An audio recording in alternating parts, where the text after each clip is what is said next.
Je me souviens qu'à 4 ans, on était à la plage avec ma famille. Et tout à coup, j'étais emporté par les vagues. Je me suis noyé. Bizarrement, je me suis vu quitter mon corps et le regarder de haut, noyé dans la mer. Et puis, j'ai repris mes esprits, assis sur les genoux de ma mère. Depuis, je me demande toujours si ce n'était pas qu'un rêve.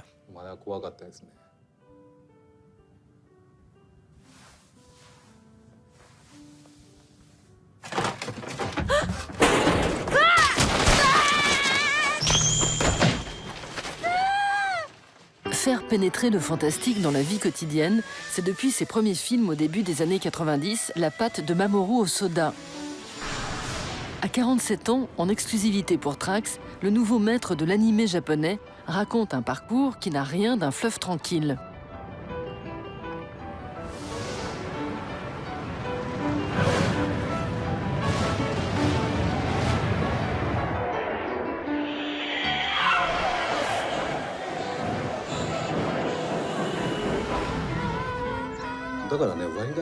C'est depuis cette expérience de noyade très troublante que je suis attiré par les univers étranges.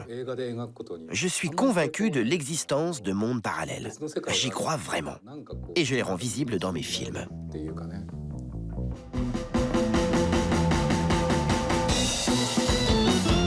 Dans le Japon ultra connecté, les fantômes du passé ne sont jamais bien loin, que ce soit ceux des légendes traditionnelles ou ceux de l'adolescence.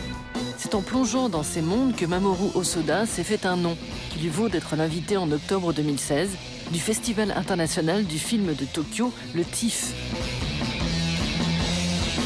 On y présente l'intégralité de ses longs métrages, des aventures de Digimon, réalisées il y a près de 20 ans, à One Piece, le baron Omatsuri et l'île secrète, jusqu'à la traversée du temps, Les enfants loups ou Le garçon et la bête.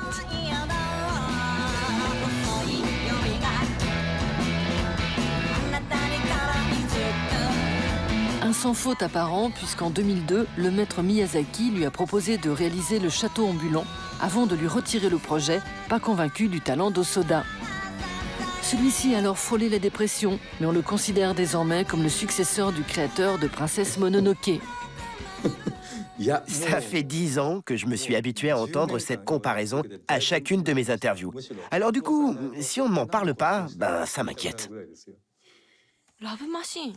何それモームスアカウントを盗む AI。どれどれいかにも敵って感じじゃん。今日の原因はこいつか。情報を共有して力を合わせれば止められないわけないよ。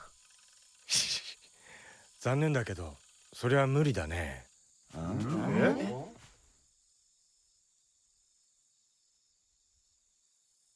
そいつの開発者俺だもん。Dans Summer Wars, réalisé en 2009, une famille se bat contre la terrifiante intelligence artificielle qui veut détruire le monde des humains. À travers cette fable, Hosoda critique notre civilisation qui délaisse ses liens avec la nature pour parier sur l'évolution technologique. Je m'intéresse aux grandes questions liées à la nature du monde, mais sans croire aux réductions simplistes, comme les oppositions entre bien et mal, amis et ennemis, capitalisme contre marxisme.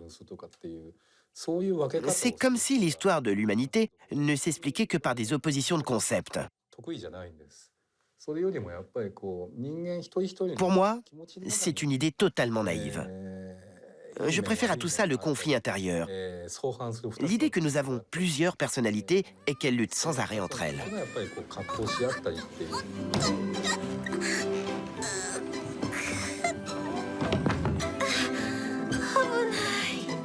Avec Les enfants loups, en 2012, l'histoire de deux bambins nés des amours d'une humaine et d'un loup-garou, Hosoda parvient à séduire les salles européennes. Comme pour chacun de ses films, toutes les séquences sont dessinées à la main, à l'ancienne.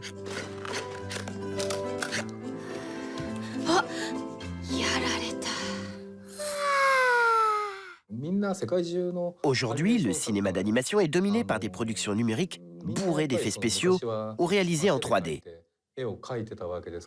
Au final, ça donne des films totalement standardisés. Les films d'animation qui font appel à des techniques plus traditionnelles et dont les dessins sont réalisés à la main sont beaucoup plus précis et intenses. Ils offrent bien plus de possibilités artistiques. Ce qui est encourageant, c'est qu'on constate que cette animation traditionnelle est très appréciée des jeunes générations.